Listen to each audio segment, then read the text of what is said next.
Satnam, everyone. I've been thinking so much about you, and so I want to throw down the gauntlet about the too muchness of life. Too much stress, too many bills, too much change. Sometimes we don't feel too much, but there are times when we do, and then we feel hopeless. Right? It's like, oh my God, I can't possibly face all this.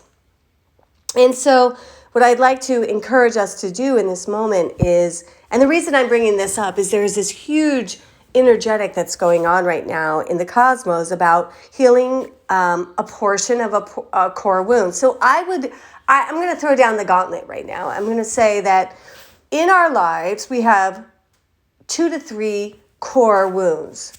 And they're always the same root, but they have different stories, right? So it's always about abandonment, abuse, neglect.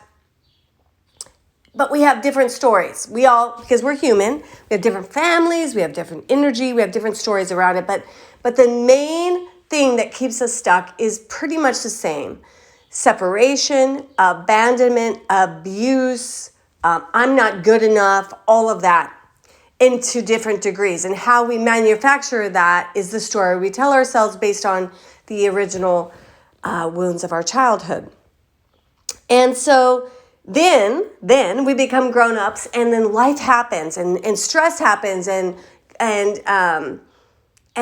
calendars and schedules and things we gotta accomplish happen.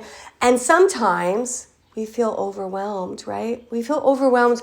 We feel stressed, and then in hopelessness, this is the thing that makes it so hard. When we feel hopeless, we feel ashamed. And here's the thing. It's the miscommunication of who we really are. There is this part of us that knows we are God, that knows we are omnipotent, that knows that we can manufacture and go through all of this stress. And then why am I hopeless? It's the coming to terms with humanity and divinity and the way they work together, and they do. Our humanity is not in objection to our divinity. In fact, our humanity is the alchemy that helps us rough out the parts of our divinity that has been stuck.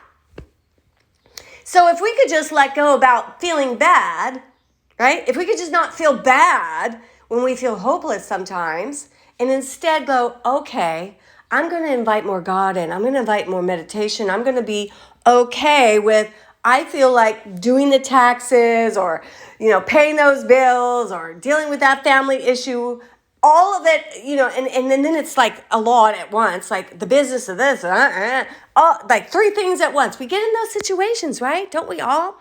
And it feels like, oh my God, why? This is too much. It is, and it isn't. This is about those times when it feels too much, is about forgetting that you are more than being physical. You are more than being human. You are a soul that came to experience the whole gamut. And then how do we do that? And it is in our grace and our surrender that we find the power to face our hopelessness. Hopelessness is because we live, okay, so here's the thing. There's so much in this. We are dimensional figures, so we are 4th and 5th and 6th and 7th and 8th dimensional beings. And those parts of our being is not physical. The 3rd dimension is the only physical part of who we are. That's why so much information comes in about the Anunnaki and the Athumi and all this. And that's because those are the parts of us that were not physical. They were ethereal. But at the same time, they have a big influence on our life because that's a part of our lineage. It's a part of where we're going. And right now, we are 3-dimensional. And when we try to handle the gamut of life, the bigness of it, only on a 3-dimensional level, it becomes too big. So what do we do? What we do is we feel it. we feel our hopelessness. We bring that into our Kundalini practice. And as we do that, we do the breath of fire, we do the long, deep breathing, we do the bandhas, we do the mantras, and we start to assimilate this hopeless energy and have a different experience to it. What it really is, it's a call to be the greatness of you. Hopelessness actually is a call to let go of everything that is not in the immediate sphere of having to be handled and being smart about that and handling the energy that you can handle and be human about with divine wisdom and divine energy. That is what hopelessness is calling us to. And the thing is, we didn't really get the memo, right? So that's why hopelessness keeps rising. Can I get away from this addiction? Can I actually pay these bills? Can I maintain this energy in my work to pay all this? You know, like a lot of times on an entrepreneur, there's times that we have these surges of finances. It's like so great. And we think, oh my God, do I have to like manufacture that all the time? And yes, as you expand, yes, you do. But the thing is, you aren't the one doing it. It's you and the field. It's you in the surrender. It's you in the letting go of your hopelessness that brings about immense energy that can, yes, face personal problems, make the money you need, face the health challenges, all of it. But you can't do that without a very healthy meditation practice. So when Kundalini comes into this, it's about, all right, it's four things. First of all, mantra. Mantra is the sound current. In the beginning was the word, and the logos is the body. The sound current manufactures itself through healing the body. Om, Ang Se Waheguru. All of that creates a vibration that you are manufacturing to take yourself higher. Breath work. Breath work teaches you about the pranic life of light. The light that comes in through our breath and exudes us through our exhale. And we create through the prana. We intake and exhale and intake and exhale. And then there is the contemplation.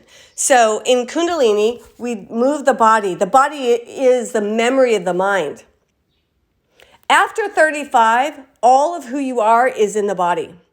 And the body's just going to function. It's like, I'm going to keep doing that. When you think that, I'll do this. When you think that, I'll do that. Unless we interrupt it, which is what we do in Kundalini, it's going to keep on.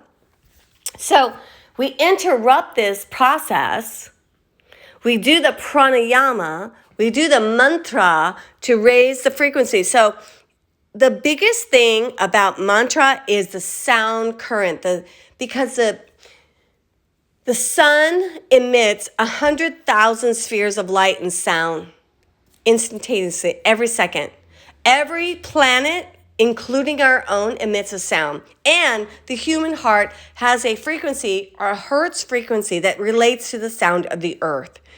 We're on earth for a purpose because we are aligning ourselves with a frequency that will enlighten us.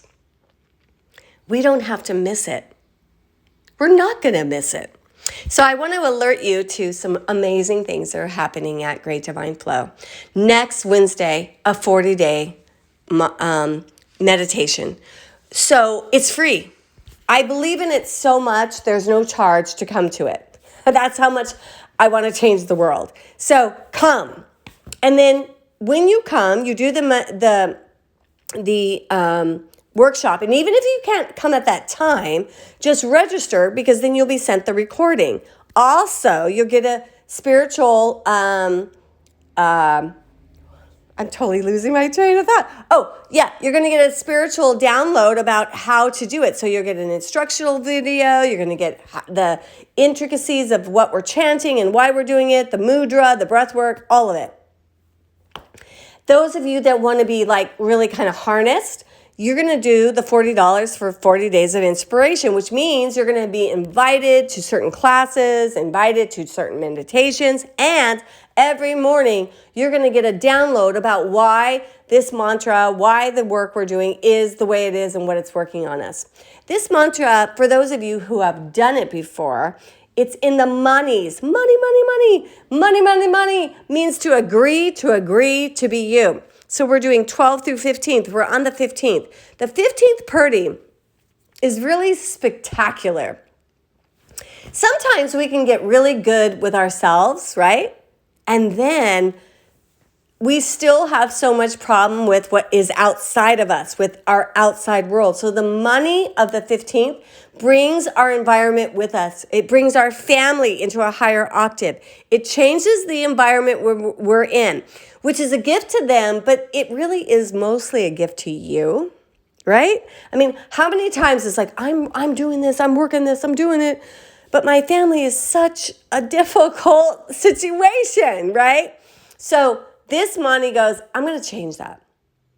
Because you do this work, I'm going to lift you up and bring you into a state of consciousness that not only takes you there, but takes your entire lineage. So that's what's on tap. I love you, love you, love you so much. Sat Nam.